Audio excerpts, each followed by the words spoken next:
Hello everybody and welcome to another episode of Math with Mr. Massey.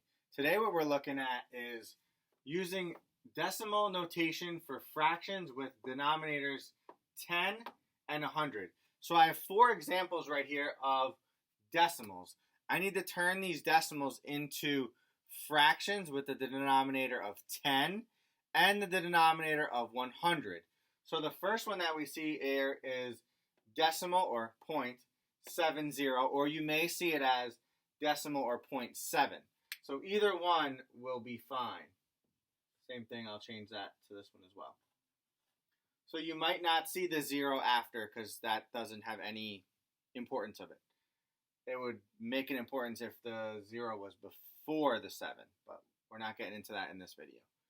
So if I've got 0.7 or 0.70, to put that over the denominator of 100, I'm just going to move the decimal spot to the right twice.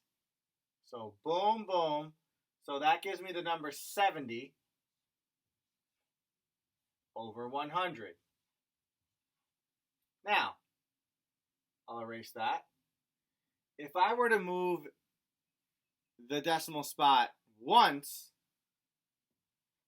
that means I'm making 7/10. So to make tenths, you only need to move the decimal spot to the right once. To make 100ths, you need to move the decimal spot to the right twice. So let's take a look at example number 3. Same thing, I move the decimal spot over once. I have the number 5, put it over the denominator of 10. And let's say I want to make that into a denominator of 100.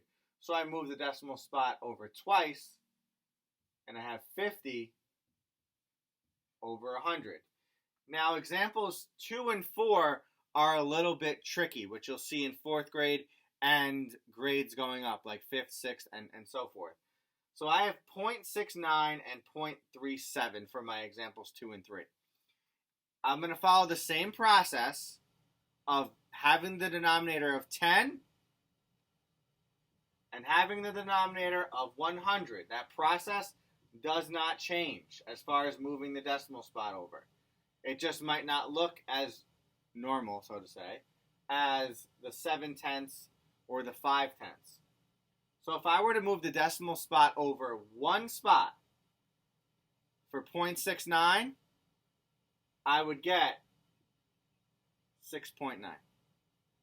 Now I'll erase this. Now let's move the decimal spot over twice. Boom, boom. 69 over 100.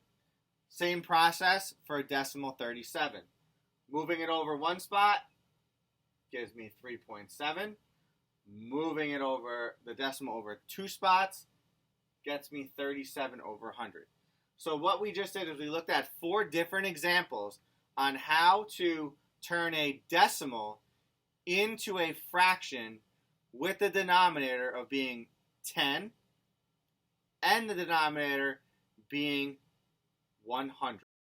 I want to thank you for those of you that checked out my video on my channel. So I hope that this video helped, and I hope that the several other videos that I have on my channel are helping you get a better understanding of what's going on in your classrooms. As always, I appreciate the comments and the support. So take care and be safe, everyone.